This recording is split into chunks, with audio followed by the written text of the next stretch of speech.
Madame, Monsieur, bonsoir. Au 23e jour depuis le début de l'opération militaire russe en Ukraine, le FMI estime que ce conflit coûtera à l'Ukraine au moins 10% de son PIB. Dans le même temps, l'ONU tire la sonnette d'alarme pour les 25 pays africains qui importent leur blé de Russie et d'Ukraine. Sur le plan énergétique, l'Inde acquiert 3 millions de barils de pétrole russe malgré les sanctions occidentales, ce qui, selon les États-Unis, pourrait remettre en question la position de l'Inde dans l'histoire. Et enfin, on parlera de cette interdiction d'accès du personnel russe et biélorusse au Parlement européen. Tous ces points seront développés, débattus et décortiqués avec nos invités ce soir. Monsieur Driss Cherif, vous êtes politologue algérien, vous êtes en direct avec nous depuis le téléphone. Bonsoir. Bonsoir.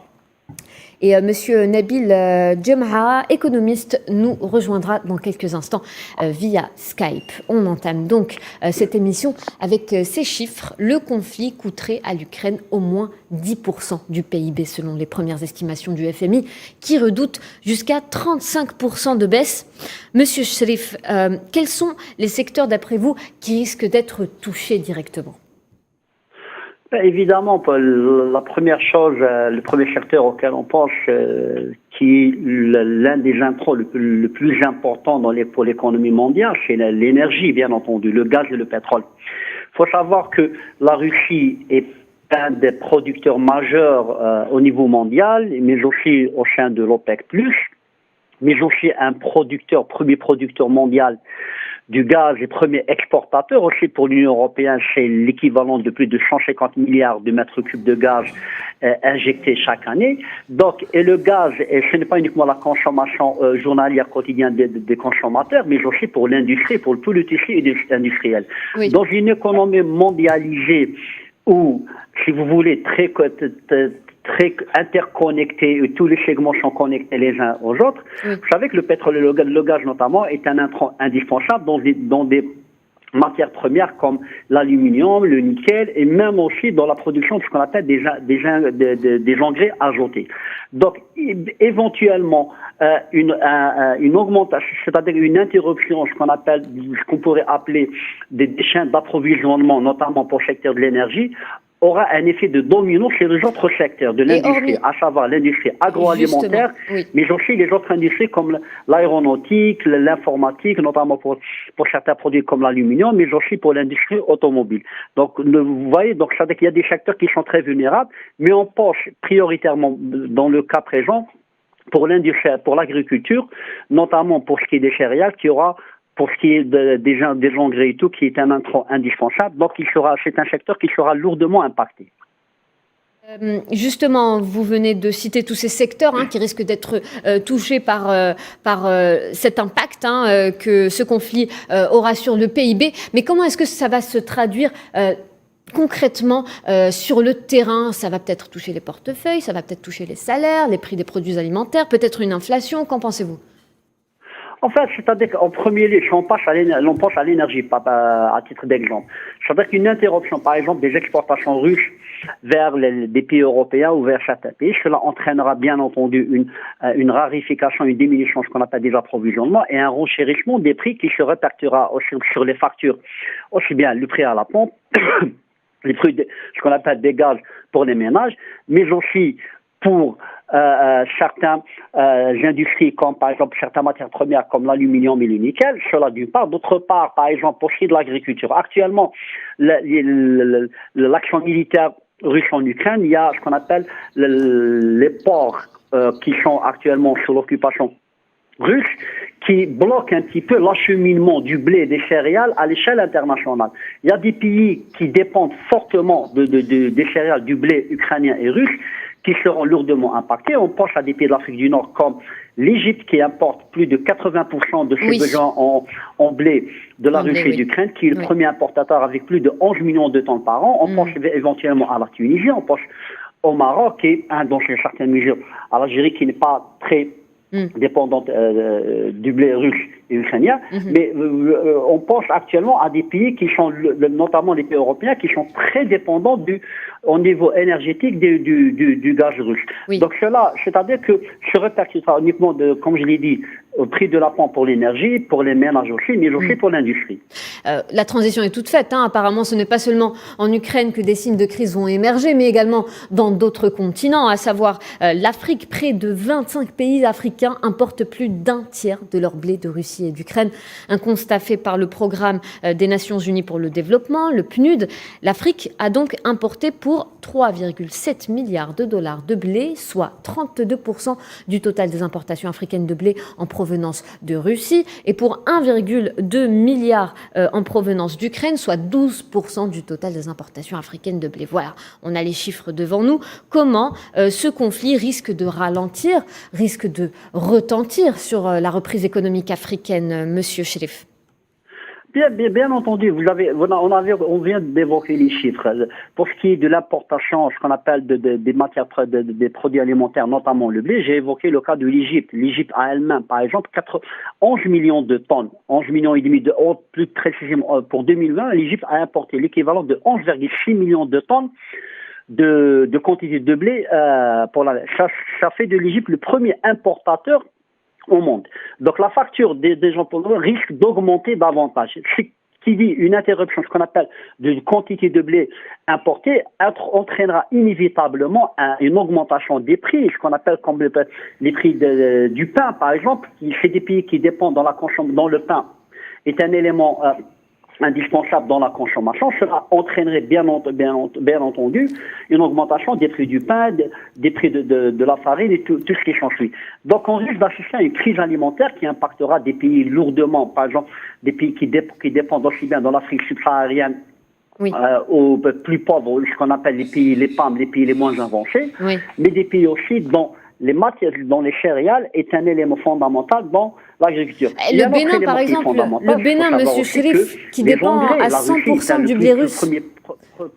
Premier producteur exportateur, ce qu'on appelle les engrais azotés, et cette guerre pourrait entraîner ce qu'on appelle une interruption, plutôt une perturbation dans l'exportation de ces engrais dans certains pays en Afrique qui, dans l'agriculture, dépend fortement de ces intrants. Oui. Donc ces intrants est un élément indispensable dans ce qu'on appelle dans le tissu agricole, et cela risque d'avoir des répercussions très néfastes sur leur sécurité alimentaire. Monsieur Cherif, je vous disais, le Bénin qui dépend, lui, à 100% du blé russe, comment va-t-il s'en sortir? Il n'a même pas le pouvoir de stockage. Pour s'en sortir, c'est-à-dire que la première chose, c'est de trouver ce qu'on appelle des sources alternatives. Dans le cas d'espèces, c'est vrai que la Russie et l'Ukraine, chez des pays, AO2 représentent 30% des exportations mondiales. Donc, si on enlève ces deux pays, ça veut dire qu'il reste d'autres pays comme le Canada, comme la France, à un moment donné, comme la Roumanie et autres. Donc, ces pays africains doivent trouver des solutions de rechange, sauf que là, le problème qui va se poser, c'est que cette solution de rechange implique quoi? C'est que le prix du blé va augmenter. D'ailleurs, dans les bourses mondiales, le prix a augmenté, il est passé de $250 à $355.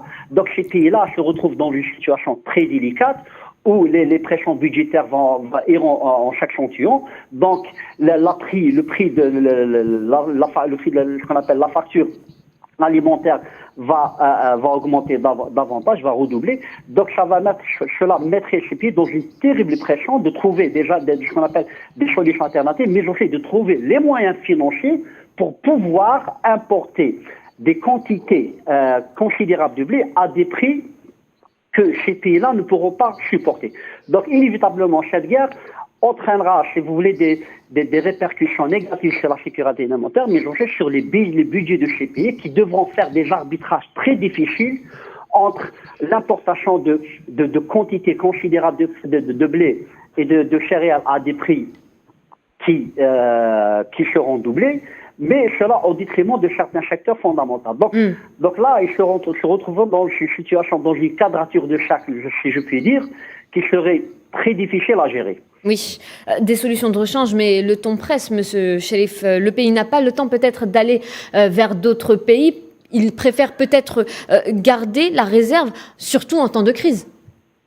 Bien entendu. Je sais que le problème fondamental, vous l'avez bien dit, c'est des réserves stratégiques. Tout dépend maintenant. Maintenant, les pays, il y a des pays actuellement, on parle de réserves stratégiques dans les grandes puissances. Les pays sont entre 3 mois et 6 mois. Certains pays africains se retrouvent dans des réserves stratégiques de 6 même à 18 jours. Donc, la question qui se pose actuellement, ont-ils fait des réserves? Apparemment, ont-ils fait un travail d'anticipation de crise, de gestion, ce qu'on appelle de prospective, et d'avoir importé suffisamment de quantité pour pallier et faire face à une crise, ce qu'on appelle cette crise inattendue, ou bien sont-ils reposés sur leur laurier, se sont dit que finalement c'est une crise qui finira par être résolue de façon diplomatique et qu'on pourrait importer comme d'habitude. Donc le problème se pose, c'est y a-t-il eu un travail d'anticipation? Ont-ils préparé ce qu'on appelle des réserves stratégiques, et de l'ordre de quoi? Est-ce que de 3 mois, 6 mois, 9 mois, parce qu'on ne sait pas comment la trajectoire que la crise va se dérouler. Est-ce que la guerre va se prolonger dans le temps, ou bien c'est une question de 2 semaines, 3 semaines? Oui. Donc tout le problème est là de réserves stratégiques.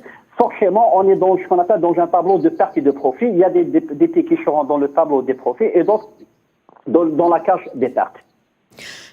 Monsieur Nabil Djemara, qui vient de nous rejoindre via Skype. Bonsoir, Monsieur Djemara. Bonsoir, merci de l'invitation. Merci à vous d'avoir répondu présent. Donc, nous le disions à l'instant avec Monsieur Driss Cherif, qui est également en direct avec nous via téléphone. Nous nous sommes intéressés à l'Afrique, qui a importé pour 3,7 milliards de dollars de blé, soit 32% du total des importations africaines, je le répète, de Russie, et 1,2 milliard en provenance d'Ukraine, soit 12% du total des importations. Nous avons également mentionné que près de 25 pays africains importent plus d'un tiers de leur blé de Russie et d'Ukraine. Comment ce conflit risque de ralentir et de retentir sur la reprise économique africaine, Monsieur Djemara? Malheureusement, pour les pays africains, c'est très douloureux parce que la quasi-majorité des importations de blé sont importées de Russie, de l'Ukraine et de l'Europe et de l'Amérique latine. Maintenant, avec la crise actuelle, il n'y a pas que les pays africains, hein. Même certains d'autres pays, ils ont actuellement des problèmes parce que 30% de la production mondiale est produite par l'Ukraine et la Russie. Donc les 30% avec le problème de la guerre, maintenant, même sur le plan logistique, il est difficile d'acheminer ces quantités. Oui. Bon, heureusement, pour certains pays, ils ont constitué un stock de sécurité à leur niveau, mais d'autres pays, non. Les pays qui n'ont pas d'argent, ils n'ont pas constitué de stock. Donc maintenant, est-ce que les États-Unis et l'Europe sont capables, c'est-à-dire de remplacer la quantité manquante de 30%? Je ne pense pas. Ce qui a fait grimper les prix du blé, il est passé de 230 $, il est à 406. Donc, c'est très douloureux pour les pays africains qui n'ont pas d'argent. Maintenant, il n'y a pas que le blé, il y a d'autres produits, l'aliment de bétail, il n'y a pas que le blé, même il y a l'aliment de bétail qui est nécessaire pour les viandes rouges et les viandes blanches. Donc, tout ça, ça va créer une crise si jamais les négociations n'aboutiront pas entre la Russie, l'Ukraine et l'OTAN. Donc maintenant, d'après les informations qu'on a, ils ont toujours laissé maintenant les sanctions contre la Russie. Ils ont toujours laissé la Russie vendre certains produits, comme le gaz, mais ils leur ont interdit les produits de haute technologie. Donc là, l'Afrique, vraiment, maintenant, c'est une très bonne leçon pour l'Afrique, même pour l'Algérie, pour investir dans le blé et aller vers les productions stratégiques. Donc, parce que surtout l'Algérie, en tant que pays africain, nous importons 75% de notre consommation nationale. Donc, Bon, les gens ont rassuré que les stocks de sécurité, nous avons les stocks de sécurité pour une année. Bon, il faut le vérifier parce qu'il faut vérifier ça, mais il ne faut pas faire les mêmes erreurs des années passées.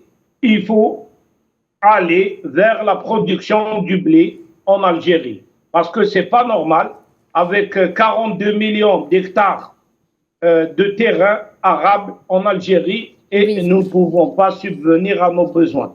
Donc c'est une erreur stratégique en Algérie. On a vu plusieurs plans de développement agricole et tout, et nous sommes toujours dépendants de 75%. Monsieur Djemra, on va s'intéresser sur le plan continental. Hein. Je vais peut-être apporter quelques chiffres.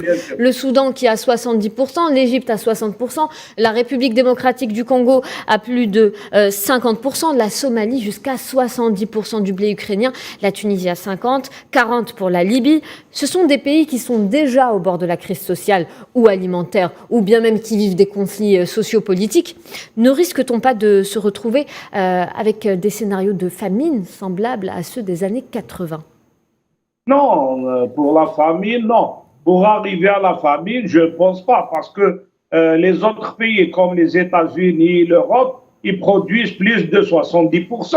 Donc le blé, il est là. On peut, c'est-à-dire les États-Unis, c'est ce qu'ils veulent. Ils veulent dominer le monde. Donc ils veulent intervenir avec du blé, comme ils l'ont fait depuis le 18e siècle. Mais peut-être que des pays comme les États-Unis ou le Canada préféraient garder leur stock en temps de crise plutôt que de le revendre à d'autres pays?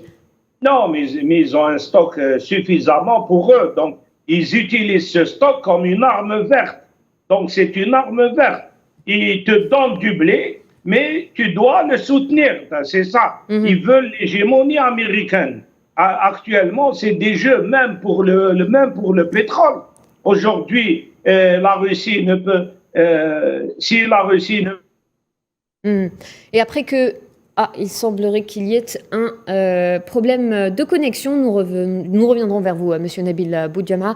Djemra, plutôt, le temps que l'équipe technique remette la connexion en place. Et après que les sanctions aient touché le monde du spectacle et le monde sportif, il semblerait que la hargne européenne n'épargne personne, pas même le personnel russe et biélorusse au sein même du Parlement européen. Ils sont interdit d'accès aux instances de l'hémicycle, interdit d'accès dans les locaux carrément. Annonce faite par Roberta Metsola, présidente du Parlement européen via Twitter, qui stipule, je cite, « À compter d'aujourd'hui, le personnel diplomatique et gouvernemental de la Russie et de la Biélorussie n'a pas le droit d'entrer dans les locaux du Parlement ». Fin de citation. Est-ce que ces sanctions, Monsieur Cherif, ne dépassent pas toutes les limites et les règles de la diplomatie? Bien entendu, c'est-à-dire qu'actuellement, après qu'ils aient suspendu l'adhésion de la Russie au Conseil de l'Europe, c'est-à-dire qu'on passe à une étape, ce qu'on appelle dans l'escalade, si je puis dire. Parce que ce qui est frappant actuellement, au moment où les Russes et les Ukrainiens négocient pour une sortie de crise, un cessez-le-feu, une solution mutuellement avantageuse pour les uns et les autres, nous assistons quelque part au niveau multilatéral ce qu'on appelle des acteurs externes à la crise, qui sont très influents, à une sorte d'escalade, à la fois les sanctions économiques et les sanctions qui sont au niveau sportif, au niveau médiatique, au niveau culturel et tout. Nous en arrivons même au niveau symbolique, c'est-à-dire interdire l'accès.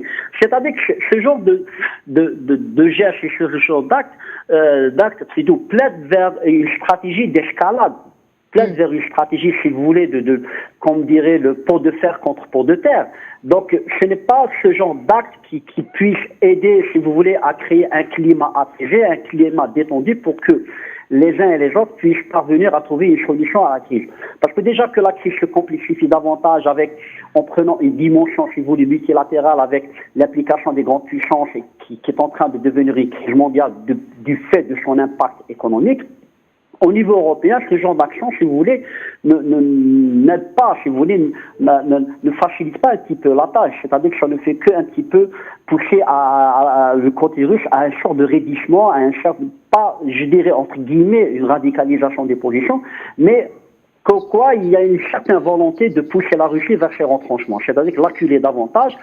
Or, dans le cas d'espèce, lorsqu'il s'agit de négociations, il s'agit de créer les conditions pour qu'il y ait un apaisement, pour que les uns et les autres puissent faire des concessions. Ce genre d'action, au contraire, reviendrait à déverser de l'huile sur le feu et pousserait même les Russes à s'arc-bouter sur ces positions et refuser d'accorder des concessions. Donc, apparemment, des concessions, faire des concessions, des ouvertures pour trouver des solutions qui seraient bien dans l'intérêt des uns et des autres. Et par ce comportement, est-ce que le Parlement européen ne serait pas en train de mettre de l'huile sur le feu, M. Chelef? Bien entendu, c'est-à-dire que, en fait, de jour en jour, les Européens, les Occidentaux déversent de l'huile sur le feu. C'est-à-dire interdire les sportifs russes de prendre part à des activités, même les Jeux paralympiques, me semble-t-il, que les athlètes russes ont été interdits et même, il faudrait que je confirme l'information bien entendu, mais oui. Interdire sur le plan médiatique la diffusion des chaînes comme Russia Today et les versions anglophones et la version francophone. Pas plus tard qu'hier, le bureau de la chaîne Russia Today en Grande-Bretagne a été fermé par l'autorité émettrice des gens en Grande-Bretagne. Donc ce genre d'action, si vous voulez,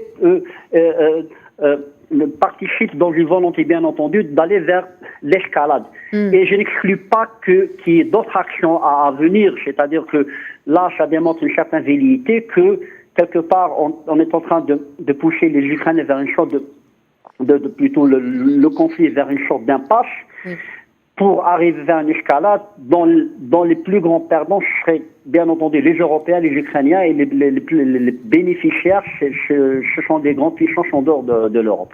Monsieur Chelef, apparemment l'Europe emploie une politique binaire, peut-être que vous le conviendrez avec moi, du noir ou du blanc. Il n'y a pas de place pour une zone grise, si j'ose dire, finalement. Ça rappelle étrangement le discours de George W. Bush après les attaques du 11 septembre. Ceux qui ne sont pas avec l'Amérique sont contre l'Amérique. Qu'en pensez-vous? Non, curieusement, il y a d'un côté un certain manichéisme de la part des Européens, où vous êtes avec nous, ou vous êtes contre nous. Mais quelque part, au sein de l'Europe, il y a cette sorte de solidarité, elle est en train de s'effriter et s'effilocher. Il y a des brèches quelque part, même sur le plan économique par exemple. Lorsqu'il s'agit de prendre des sanctions, et la réunion des 27 à Versailles, la semaine dernière l'a démontré, lorsqu'il s'agit d'imposer l'embargo sur le gaz russe et le pétrole russe, il n'y a pas eu de consensus. Il y a des pays qui sont fortement dépendus, se sont levés en premier à haute voix pour dire qu'ils refusent qu'une telle décision, que des sanctions soient élargies au gaz russe, notamment pour l'Europe.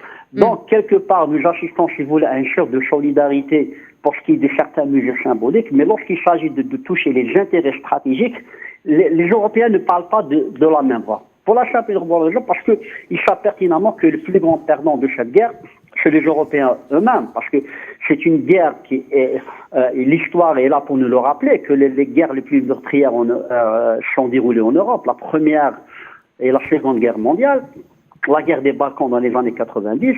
Donc là, quelque part, nous assistons à une sorte de, si vous voulez, un petit peu de schizophrénie, si je puis dire, de la part de ces Européens, où lorsqu'il s'agit des intérêts économiques, ils sont là, ils ne parlent pas de même voix. Chacun, c'est ce qu'on appelle le cri de chacun va pour soi.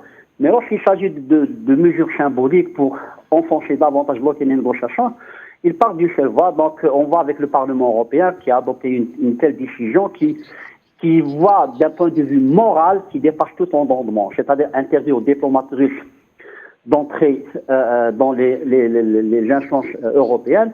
Il ne reste que demain, on interdirait par exemple à la délégation russe d'entrer au siège des Nations Unies ou même de certaines organisations internationales. Monsieur Chelef, ce qui explique peut-être pourquoi nous n'avons vu aucune proposition de médiation jusqu'à présent. Européenne, j'entends. En fait, les Européens savent pertinemment qu'ils sont les plus grands perdants dans cette affaire. Parce que si demain, si guerre il y a, c'est-à-dire si l'on suppose, plutôt on va vers l'hypothèse d'une accentuation de la crise et que les choses se développent davantage, on va aller à ce qu'on appelle le scénario du pire, les conséquences sur l'Europe seront terribles, à la fois économiques, sur le plan sécuritaire, mais aussi sur le plan humain. Donc c'est les Européens eux-mêmes qui auront la lourde charge de supporter les effets néfastes d'une telle guerre. Ça d'une part. D'autre part, pour ce qui est de l'Europe, leur incapacité. Déjà, l'Europe, ce qu'elle a démontré, c'est qu'elle est très fragile, vulnérable sur le plan stratégique et militaire. Elle reste toujours dépendante du parapluie stratégique otanien américain. Oui. Troisième élément, ça a démontré que l'Europe ne parle pas de la même voix, à part les sanctions contre l'Ukraine, mais sur le plan économique, c'est une Europe qui est très fragilisée. Quatrième élément, et ceci amène à la quatrième conclusion, qui est une conclusion, pourquoi l'Europe n'arrive pas à offrir la médiation dans la situation, parce qu'elle n'est pas un acteur, si vous voulez, neutre, honnête. Ce qu'on appelle un médiateur est censé être ce qu'on appelle accepté par les deux parties. Or, les Russes ne peuvent pas accepter une médiation de la part de pays qui l'enfoncent davantage.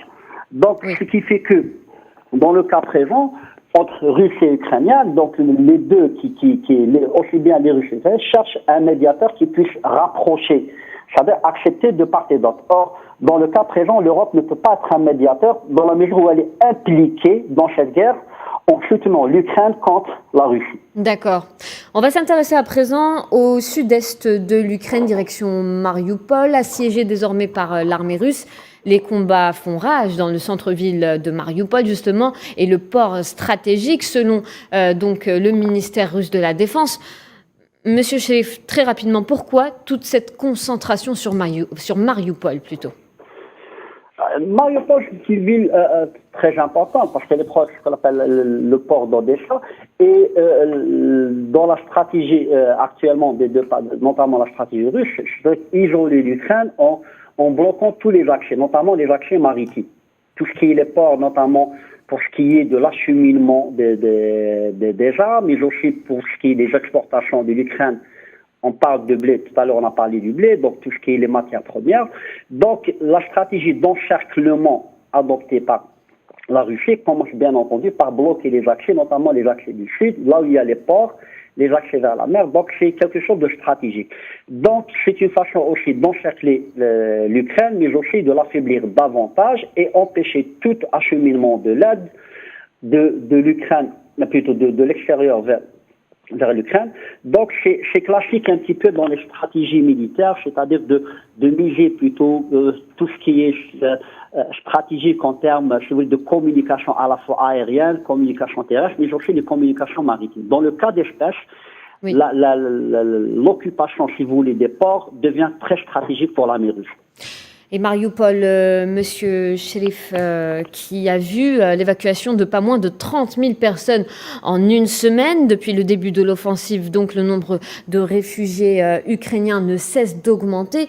Les autorités de la ville ont annoncé que 80% des structures d'habitation de la ville ont été détruites. On regarde ce récapitulatif de Sourila Akilal. On revient tout de suite. Pas moins de 30 000 civils ont quitté Mariupol depuis une semaine pour se rendre à Zaporizhia. Selon le conseil municipal, la situation actuelle à Mariupol est critique. Avec une pénurie de nourriture et d'eau, la population cherche à s'éloigner rapidement de cette ville où les combats font rage. Tout a disparu. Notre voiture, notre appartement, notre garage. Tout ce que nous avons réussi à sauver, c'est une couverture qui s'est envolée par la fenêtre. Il était même impossible de sortir du sous-sol. La maison a commencé à s'effondrer. Les cadavres sont enfouis sous les décombres depuis 7 jours. Plus de 350 000 habitants de Mariupol continuent de se cacher dans des abris et des sous-sols pour échapper aux bombardements continus. Le conseil municipal a estimé qu'environ 80% des structures d'habitation de la ville sont détruites et 30% irrémédiablement perdues. Nous n'avons rien à manger, c'est horrible, c'est juste horrible. Pas de lumière, pas de chauffage, rien. Nous essayons de survivre d'une manière ou d'une autre. Ma mère vit à Makivka, je ne peux même pas lui dire que je suis en vie. C'est cruel, mon enfant a faim. Je ne sais pas quoi lui donner à manger. Mariupol, ville portuaire stratégique de la mer Noire, est assiégée depuis plus de 2 semaines par les forces russes. Les dernières évacuations aggravent davantage la crise des réfugiés que connaît l'Ukraine depuis le début de l'offensive russe. Monsieur Driss Cherif, en revanche, ce qu'on ne dit pas, ce qu'on ne médiatise pas, c'est qu'il y a également des Ukrainiens qui sont en train de rentrer chez eux. S'ils rentrent chez eux, ça veut peut-être dire quelque part que la situation n'est pas si catastrophique. Qu'est-ce qui explique cette volonté de retour alors que le pays est toujours en conflit, et pourquoi ce point n'est pas occulté par les médias d'après vous? Enfin, c'est-à-dire que, pour revenir à Mariupol, parce que c'est une ville qui est au sud-est, et notamment au sujet de la mer d'Azov, qui est une mer très stratégique, comme je l'ai cité tout à l'heure, depuis l'annexion, ce qu'on appelle de l'île de Crimée en 2014. Mais pour ce qui est de retour des Ukrainiens, en fait, je crois qu'il faudrait faire très attention à cette propagande occidentale. C'est-à-dire qu'on a tendance à nous montrer des milliers, des dizaines de milliers, des centaines de milliers d'Ukrainiens qui fuient leur pays en essayant de trouver refuge dans certains pays voisins comme la Pologne notamment, la Bulgarie ou la Hongrie. Mais par la même occasion, on ne parle pas de ce qu'on appelle d'Ukrainiens qui rentrent chez eux. La propagande ukrainienne dit que ceux qui rentrent chez eux, c'est dans une volonté de rejoindre le peloton, plutôt l'armée qui essaie de combattre contre les Russes. Mais d'un autre côté, c'est qu'à un moment donné, peut-être qu'on est dans une guerre, si vous voulez, dans une guerre d'image. Bien entendu, c'est une guerre d'image, une guerre de Russie. Celui qui détient les images, qui diffuse les images, qui impose son Russie, pourra, si vous voulez, influencer sur l'opinion publique internationale, mais aussi donner l'orientation que cette guerre puisse prendre. Donc, éventuellement, cela prouve aussi que, en fin de compte, on est dans les médias occidentaux ont tendance à dépeindre que l'Ukraine comme un pays assiégé, comme un pays au bord, si vous voulez, il est à deux doigts d'être rasé. Mais cela prouve que si des Ukrainiens rentrent, cela prouve aussi que la situation ne se termine pas comme aussi catastrophique comme les médias occidentaux ont tendance à la présenter. Donc là, je crois qu'il y a une guerre médiatique dont il faut, qui est très importante, parce que la guerre, ce n'est pas uniquement sur le terrain militaire, ce n'est pas uniquement l'économie, mais c'est aussi les images. Et les Russes, là, il y a une guerre de Russie, donc ce qui fait que les médias occidentaux, et même certains médias arabes qui sont mis à la partie, ont tendance à nous montrer qu'en fin de compte que nous voyons le drame humain, des Ukrainiens victimes d'une barbarie comme elle est dépeinte par les médias occidentaux, donc qui fuient leur pays. Donc là, ce retour d'Ukrainiens vers leur pays démontre qu'aussi qu'à un moment donné, il faut nuancer un petit peu. Il faudrait prendre les choses avec beaucoup de réserve. Oui. Et que tous les images qui nous sont montrées, parfois, ce n'est pas de vraies images. Quelque part, participent à une certaine propagande occidentale pour enfoncer davantage la Russie. Voilà, on assiste donc à une vraie guerre médiatique. Et on va retourner au chapitre économie pour cette dernière partie, énergétique en particulier. D'un côté, nous avons les Pays-Bas qui gèlent plus de 200 millions d'euros d'avoirs russes pétrole. Et de l'autre, nous avons l'Inde qui acquiert 3 millions de barils de pétrole russe. Et ce, malgré les sanctions occidentales. L'Inde qui, rappelons-le, n'avait pas imposé de sanctions selon un responsable local. Il ajoute que son pays espère en acquérir davantage malgré l'opposition occidentale. Monsieur Driss, peut-on interpréter cet achat comme un défi face à l'Europe, ou sont-ils en train de continuer à faire rouler leur importation comme d'habitude dans le cadre de la coopération de l'accord du BRIC? En fait, il n'y a pas que l'Inde qui a bravé les sanctions occidentales, il y a aussi le Mexique qui a refusé d'appliquer les sanctions sur la Russie. Bien entendu, c'est-à-dire que cette crise, c'est une aubaine pour certains pays. Par exemple, l'Inde, qui est un pays très dépendant en termes, qui est une grande nation industrielle et qui dépend dans l'énergie, la consommation énergétique, elle est très très élevée, elle est très très forte. Donc, en même titre que la Chine, l'Inde continue à importer du pétrole russe. Cela constitue, si vous voulez, une soupape de sécurité pour la Russie. Donc, il y a le versant asiatique qui est un marché ouvert. Et au même titre, par exemple, pour le Nord Stream 1, qui continue aussi à irriguer l'Europe en gaz russe.